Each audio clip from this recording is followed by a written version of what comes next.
It's been a while since I talked about My Hero Academia, but today in this video, I am back and talking about it, and I want to ask the question, did My Hero Academia fall off? Now, before I even begin, I'm going to just say this right now. I don't think My Hero Academia fell off entirely, but I stand in the middle. I think it's still pretty good, but I feel like it fell off in quality, and its consistency is something to be worked on.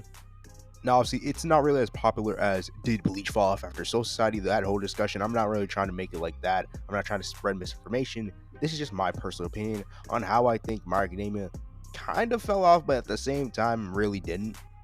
Anyways, before we begin this video, make sure to leave a like and subscribe, hit the bell notification to always stay notified whenever I upload a My Hero Academia or Black Clover video. I am not really consistent with my uploads, but hey, maybe I can change that with this video. When looking at My Academia from start to the war arc, he had everything going for him. I don't think anything went bad. I think if you were to argue that My Academia was the best thing in Shonen Jump at that time, I would personally agree with you. And in my personal opinion, even though I'm a Black Clover fan, I would personally agree that saying that My Academia was on a different level than everything else at the time.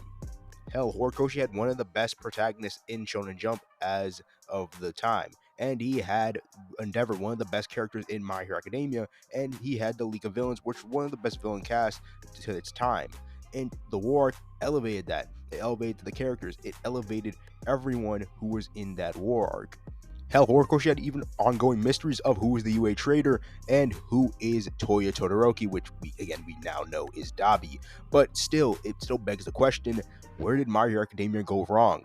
And I feel like My Hero Academia kind of started going off for me is when Mirio was introduced in the war. Now, I'm going to say this, many people have already made a video on why Mirio is a disappointment and why he's basically not really that good anymore.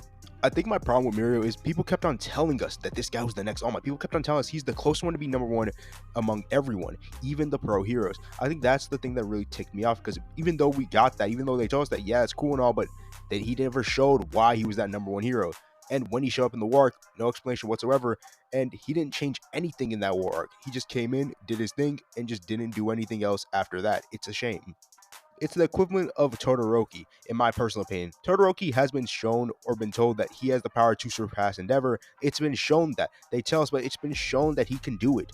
It's not just told to us and that he only just does one thing to make us say, hey, he really is the guy who's going to have the number one spot. No, it's shown that this guy can surpass Endeavor, and it's shown many times. But for Mirio, it's never shown, it's just told to us, only shown once, and never shown again.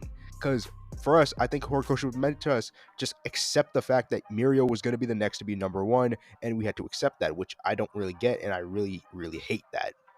Now, when Mario Game was announced where it's going to be in its final act, and with Deku's villain hunt arc, I already went through that and my problems with it, and how Horikoshi basically bailed his MC out way too early. Again, go watch that video if you want to see my personal opinions on the villain hunt arc, because I personally think that is one of my best videos for My Academia.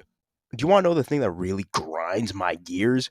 Is how they're treating Twice as Death. No one has mentioned him besides Toga and Hawks. There's no Shigaraki talking about him. There's no Spinner or Dabi. Now, Dabi I can understand because Dabi's kind of an asshole, but Shigaraki, I expect more from him because in the war, he established himself as a big threat and as one of the best villains in My Academia. But now he is just a puppet for All for One, which I'm not saying is bad, but it is kind of annoying because we don't see Shigaraki's perspective on things and we don't see him, grow as this kind of world-ending threat.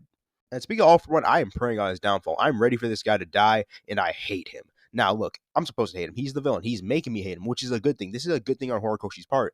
But me personally, I just want him to die. I'm just praying on his downfall. And if that doesn't happen, I will actively participate in his downfall myself. Remember, My Villain Academia would show the core aspects of the villains and how they're like and how they really are. And they aren't just villains, they're just people who are wronged by society. Yeah, I kind of want to see more of the villains actually interacting with each other instead of them just being obstacles for these heroes to beat. It first because after Shigaraki basically got body snatched, it's nothing with the villains. There's no good moments with them besides Dabi and Toga, and that's really it. You never see like any of the villains, question why Shigaraki being controlled or trying to like be there for each other.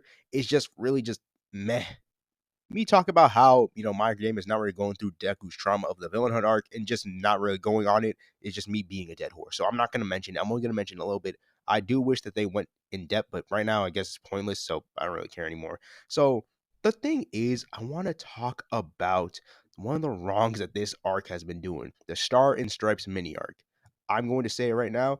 That arc was some pure butt cheek. I've said many times on Twitter that the Star and Stripes arc was basically just a way to show Star and Stripes' power and basically to get her out of the picture. That is the crazy part. That is it. She was made as a plot device, and a terrible one at that. Look, being a plot device isn't bad, but when you're Star and Stripes and only there for a backstory and for a pretty cool fight, and basically just give the characters 1 week and have no significant impact to the characters whatsoever, it's tragic because Horikoshi has these one-off characters, but speaking of Night Eye, he's pretty damn good as a one-off character because he appears in one arc and he dies, but he makes a significant impact as Mirio's mentor, as All Might's sidekick, and basically being a foil to Deku, basically saying that Mirio should have been the one to have One for All, and making Deku kind of doubt himself, but to prove him wrong.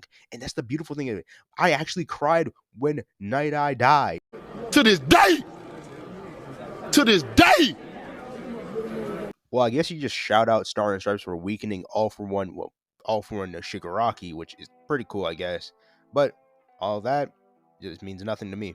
And personally, the UA Trader, oh my god, I thought this was going to be something special, and it really wasn't. All it did is wrapped up in just a few chapters, which kind of pissed me off. Now look, in My Hero Academia, when I talk about My Hero Academia, and the reason I stopped is because every time I read a My Hero Academia chapter, it gets good. I was like, all right, I'm not going to talk about it yet because the moments I've been reading My Hero Academia, I feel like if I record, I'm going to go on a rant and tell you why this shit is ass.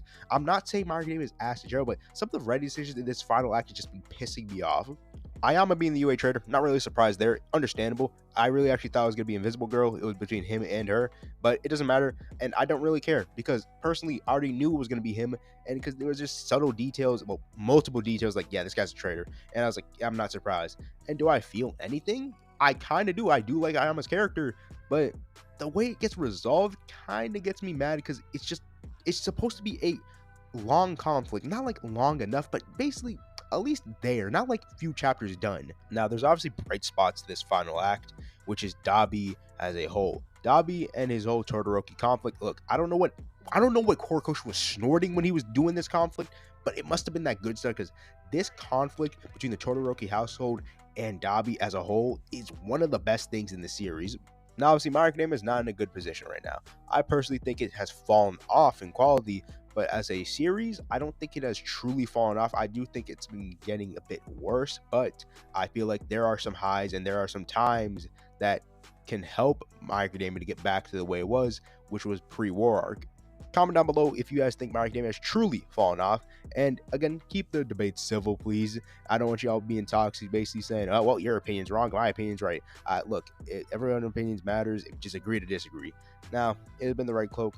I am actually going to head up out of here. Thank you for listening to me rant about My Hero Academia and talk about some of the good things that has been basically piquing my interest. But I'm going to see y'all later. Peace out.